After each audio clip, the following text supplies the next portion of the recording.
Bonjour. Le samedi 18 mai 2019 se tenait au Sénat, Palais du Luxembourg, salle Médicis, un colloque sur le thème de l'économie sociale et solidaire, quel impact sur les Outre-mer, parrainé par Dominique Théophile, sénateur de la Guadeloupe. Bonjour à tous et bienvenue au Sénat.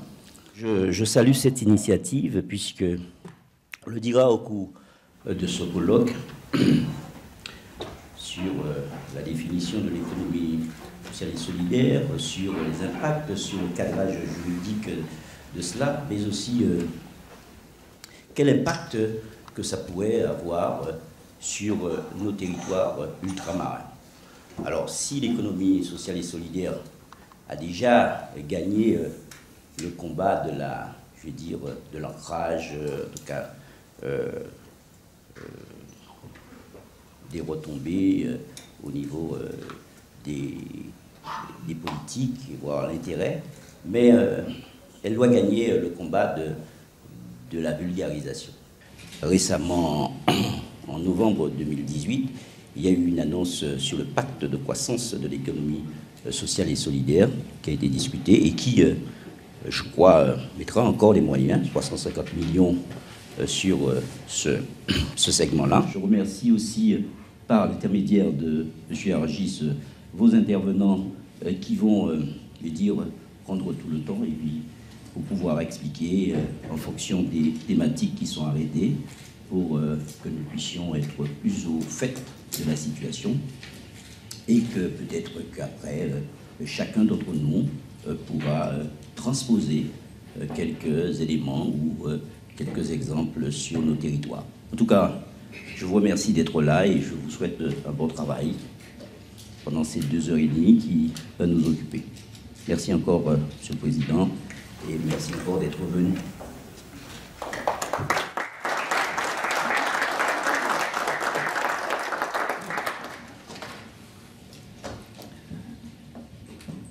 Mesdames, Messieurs, qui avez bien voulu répondre à notre sollicitation, témoignant ainsi de votre intérêt pour le développement économique dans nos territoires ultramarins. Merci, bonjour et merci d'être venu. Avant toute chose, permettez-moi de remercier singulièrement le sénateur Théophile de nous avoir fait confiance en parrainant cet événement. J'avoue que, comment dirais-je, j'aurais aimé mentionner également le député de la Guyane, Gabriel Serville, qui a été l'un des premiers à s'inscrire.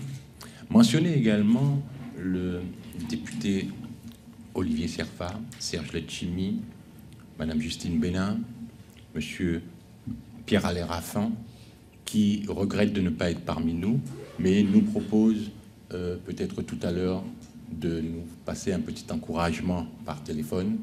Bref, toutes ces personnes qui sont au fait, au courant de notre démarche et qui nous ont toujours encouragés à persévérer.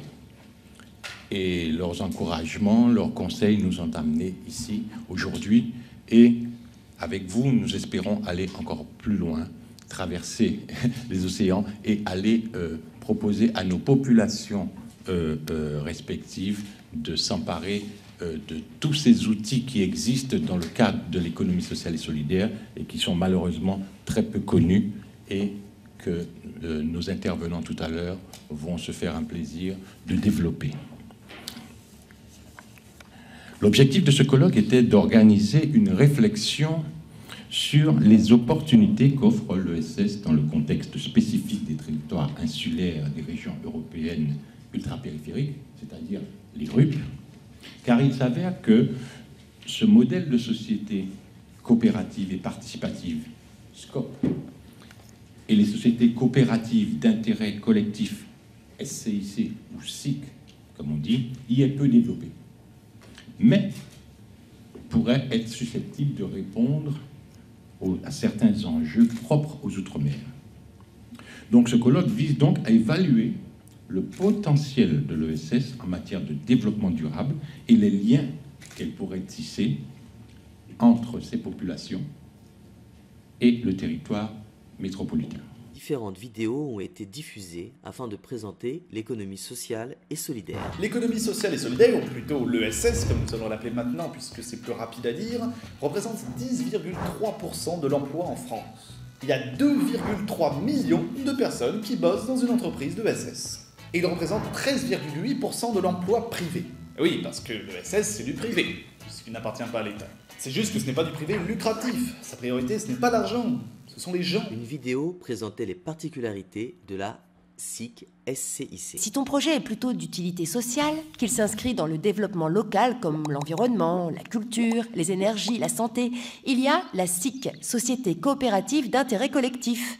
Les mécanismes sont les mêmes que pour les SCOP, sauf qu'elle permet d'associer au sein de ton entreprise tous les acteurs d'un projet. Les salariés, les bénévoles, les collectivités ou encore les bénéficiaires. Ah, ok. Outre-mer Business Expansion est une SIC. Et donc il y a un nouveau statut coopératif qui est apparu il y a un peu plus d'une quinzaine d'années qui s'appelle les SIC. Outre-mer Business Expansion est une SIC. En gros, on a exactement les mêmes principes, sauf qu'à la place que les sociétaires, les propriétaires de l'entreprise soient les salariés, et ben là, on va se dire, on va associer toutes les parties prenantes du projet au capital, à la prise de décision, et pour pousser encore plus loin la dimension démocratique de la coopérative. OBE, Outre-mer Business Expansion, remercie les personnes présentes et ses sociétaires.